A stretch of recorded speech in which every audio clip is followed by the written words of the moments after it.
তাদের পিছে নামাজ পড়া জায়েজ না। যারা ওলি আল্লাহ মানে না, পীর মুর্শিদ মানে না, তাদের পিছে নামাজ পড়া কিয়ামতের আগেও না, কিয়ামতের পরেও জায়েজ না। পড়লে হবে গুনাহ। হোক মনোযোগ। এখন বাবা শাহজালাল জমিনে বৈশা বৈশা লা ইলাহা ইল্লাল্লাহ, লা ইলাহা ইল্লাল্লাহ, আল্লাহ ছাড়া কোনো ইলা নাই। গুরু গোবিন্দ গিয়া এই কথা তো বাপদাদার আমল থেকে শুনি নাই। হে কয় কিরে ভগবান ভগবান, হরে কৃষ্ণ হরে রাম, হে ক লা ইলাহা ইল্লাল্লাহ, এইটা আবার কি?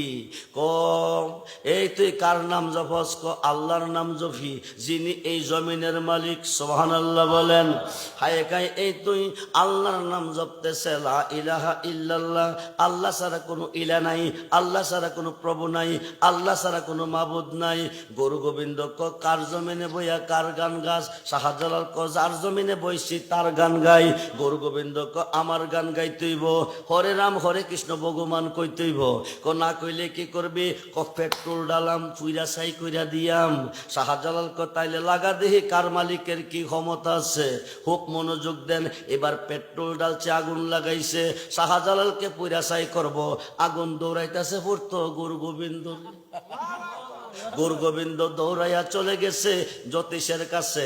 জ্যোতিষ ক তাকদা জান্ডা বাসা গেছে দৌড়াইয়া সাপুরিয়ার কাছে।